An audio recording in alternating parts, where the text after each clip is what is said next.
mbere y'iyi mikino rero ikipe ya Rayon Sport yamaze guhagarika umutoza wayo mukuru yitwa Roberto Oliveira kubera ko bamushinja umusaruro mukeya. Impamvu ni umusaruro muke rwose. Robertinho yabaye hagaritswe mu ikipe ya Rayon Sport. Murabizi ko ubushize mbere yuko twinjira muri kimweru witwa Rwaka Claude wari umutoza y'ikipe ya Rayon Sport y'abagore yari yahawe akazi ko kungiriza uyu Robertinho.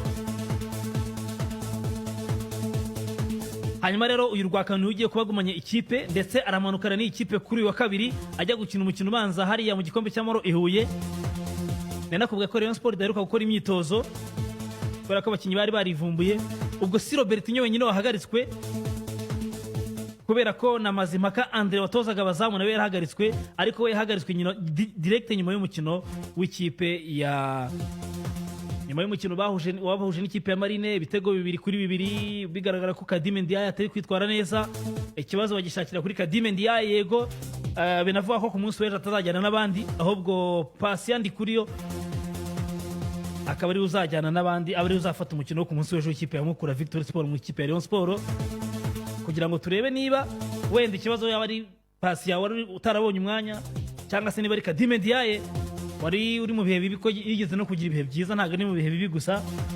Ubwo byose ni ukuvuga ko nta makuru atari meza mu ikipe ya Rayon Sport, kudakora imyitozo, guhagarika umutoza w'abanyezamu, guhagarika umutoza mukuru, byose bifite aho bihuriye n'umusaruro utari mwiza, mu gihe ikipe ya Rayon Sport yari yiyemeje ko igomba gutwara igikombe cya shampiyona. N'ubundi biracyashoboka, haracyari imikino myinshi isigaye, ariko barabona ko amahirwe ari kugenda atakara. Umutoza rero Robertinho abaye ahagaritswe, umutoza w'abanyezamu abaye ahagaritswe. Ubwo Rwaka Jean Claude agiye kuba byimba iyi kipe ya Rayon Sport. Turatangira kubona resultats ze ku munsi w'ejo, ariko nyine kujyana ikipe i Huye itarakoze imyitozo nabyo ntibyoroshye, nubwo bitavuze ko itakwitwara neza. Ubwo ya nkingi cyangwa se ya ntwaro y'abareyo ariyo bafana bayo basimbukire i Huye ku munsi w'ejo, match ni saa 11 bagiye gushyigikira ikipe idatwaye igikombe cya shampiyona, yanatwara icy'amahoro. Uretse ko n'icya shampiyona biracyashoboka.